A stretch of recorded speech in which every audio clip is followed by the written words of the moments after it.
Welcome to this explainer. I am absolutely thrilled you're joining us today. We're going to put on our hard hats and tackle the single biggest, most stressful decision every homeowner faces when looking at a tired, outdated space. And that is, do you DIY or do you hire a professional contractor? Now, I love breaking down the nuts and bolts of a project, and I can tell you right now, this choice, it isn't just about saving a few bucks. It is fundamentally about saving your sanity. If you make the wrong call here, it could quite literally cost you thousands of dollars and months of lost time. So let's build a rock-solid foundation of understanding so you can make the absolute best call for your home. Okay, let's dive right into this. Here's our blueprint for the explainer. We'll start with the pre-planning prerequisites, run through a DIY reality check, explore the professional route, talk about vetting your contractor, and wrap up with the final decision. First up, Section 1, Pre-Planning Prerequisites. This is all the stuff you have to do before you even reach that fork in the road. You see, the renovation journey actually begins long before you decide who is going to be swinging the hammer. It actually starts right from your living room couch, because here is a really harsh reality, straight from our sources.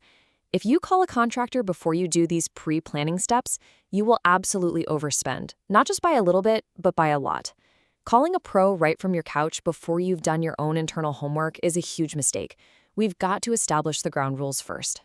So what exactly is that required pre-work? Well, step 1, define the space. Are you keeping the footprint exactly the same, or are you talking about moving major plumbing and electrical? You absolutely must know how deep you're willing to go. Step 2, know your why. Are you renovating for a quick resale, or is this your high-end forever home?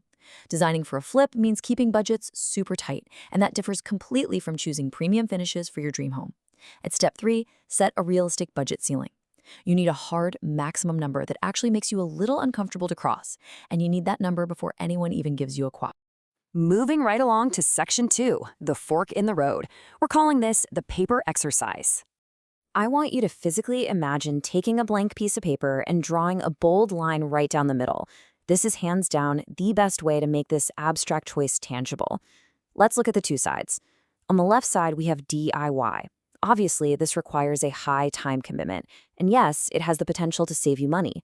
But notice that middle point, manage daily operations. DIY isn't just about physically doing the labor, it's about taking the place of the contractor entirely. Now, on the right side, the contractor route.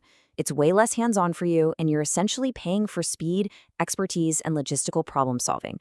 And naturally, that costs more money. Which brings us perfectly to Section 3, the DIY reality check. Time, tools, and truth. Now, what's really interesting here is how quickly the hidden costs and the brutal realities of that left side of the paper expose themselves. It is so easy to have this rosy expectation of a quick, fun weekend project, right? But look at this timeline. 8 a.m., you're at your day job. 6 p.m., you're eating dinner, trying to live your actual life. 8 p.m., you finally start your DIY work, but you're already exhausted. And at 11 p.m., you have to clean up all the destined tools just so you can wake up and do the whole thing all over again tomorrow. Squeezing a major renovation into an already exhausting standard work week is a grueling marathon. To avoid completely burning out, you have to ask yourself these 5 brutally honest questions. Number 1, are you physically capable of every single trade? We're talking framing, drywall, plumbing, the whole shebang. 2, what tools do you actually own versus what you are going to have to buy or rent? 3, is your timeline actually realistic? 4, what is the cost of taking time off your day job? I mean, you might end up losing money that you could have just paid a pro in the first place. And 5, are you truly ready to manage the entire project? Because managing means driving to pick up materials, renting disposal bins, and yes, ripping apart your own costly mistakes when things inevitably go wrong. All right, Section 4, the professional route. Buying speed and experience. Let's shift our focus entirely to the right side of the paper. What are you actually buying when you write that big check and hire out? Well, here are 5 contractor considerations. First, do they have experience with your exact type of project? An amazing exterior deck builder might be completely terrible at intricate bathroom plumbing. Second, do they have a sufficient crew and the right tools? Third, does their timeline match yours? Fourth, and honestly, this is huge, can you keep living your life? Paying a premium buys a team that grinds away while you are at your day job. It brings the vital experience needed to handle mid-project disasters without you needing to take time off. And finally, is that financial cost difference ultimately worth it to you? Now, actually, let me pause here and clarify a major misconception. Having a contractor does not mean you have zero work to do. You cannot just hand over the keys and check out for a month. You still have to provide a detailed plan, make constant decisions on finishes, and maintain clear, active communication to make sure your goals are actually being met. Okay, Section 5, vetting your contractor, or how to avoid the money pit. So if you've chosen that right side of the paper, you must know exactly how to vet the professionals you're speaking to. I want to pose this question directly to you. How do you avoid costly budget surprises, those endless delays, and just the sheer frustration when hiring? Well, the answer lies in an ironclad vetting framework. Our sources lay out 6 essential questions that every homeowner must ask every single contractor to judge exactly how the project is going to be run. 1. Are the people in your home employees or subcontractors? 2. Are they certified? Like, do they hold a Red Seal certification? 3. Are they accountable to organizations like the Better Business Bureau or local home building associations? 4. Do they have an in-house design staff and a clear planning process? 5. What exact warranty do they provide on materials and labor? And 6. How do you know progress payments actually align with the work completed? Asking every single candidate these identical questions will reveal exactly who you are dealing with. And this brilliantly illustrates the massive difference between a right fit and a wrong fit.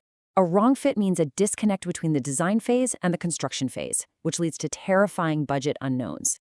A right fit, and our sources use PHS Renovations as a great example here, features employee-qualified trades, a comprehensive 2-year warranty, and an in-house design team. They operate with a heavily defined planning phase before construction even begins. That completely removes the guesswork. Let's move to Section 6, protecting your budget. This is all about the quote breakdown strategy. We're going to get into this specific, tactical conversation you have to have with a contractor to protect your wallet. Seriously, take notes here, because this is your exact script. Step 1. Tell them right out of the gate that you are getting multiple quotes and ask what they need from you to price it accurately. Step 2. Ask him directly. If we want to keep costs down, what would you suggest we change? This instantly puts them to work for you. And step 3. Demand a sectioned breakdown of pricing. Doing this signals to the contractor that you are highly intelligent, budget conscious, and you are actively shopping around. Believe me, they will sharpen their pencil. Just look at how critical this is. Let's say both Contractor A and Contractor B quote you $26,000, but Contractor A gives you a lump sum. They could have thousands in hidden padding or heavily marked up materials baked right in there, and you would be none the wiser. Contractor B, on the other hand, gives you the breakdown. Labor is $10,000, materials $12,000, plumbing $4,000. Demanding this breakdown prevents them from just padding standard prices and allows you to make a true apples-to-apples comparison. And that brings us to Section 7, the final decision, the rule of overwhelm. So the crucial point is we have to bring this explainer to its concluding reality check. Here is a piece of final tough love advice derived straight from our sources. The rule: if after doing that paper exercise, the DIY path feels totally overwhelming and the contractor path still feels unclear or scary to you, then the honest truth is you are not ready to renovate. If you are stuck, stop. Go back to step 1. Redefine your space, look closely at your budget, and get totally honest with yourself. I want to leave you with this provocative thought. Really look inward and ask yourself, are you truly prepared to manage an entire project? The logistics, the late nights, the inevitable costly mistakes? Or are you ready to open your wallet and pay for speed, expertise, and ultimate peace of mind? Challenge yourself to realistically evaluate your next renovation before you ever pick up a sledgehammer. Thank you so much for joining me in this explainer. Keep learning, keep planning, and we'll see you next time.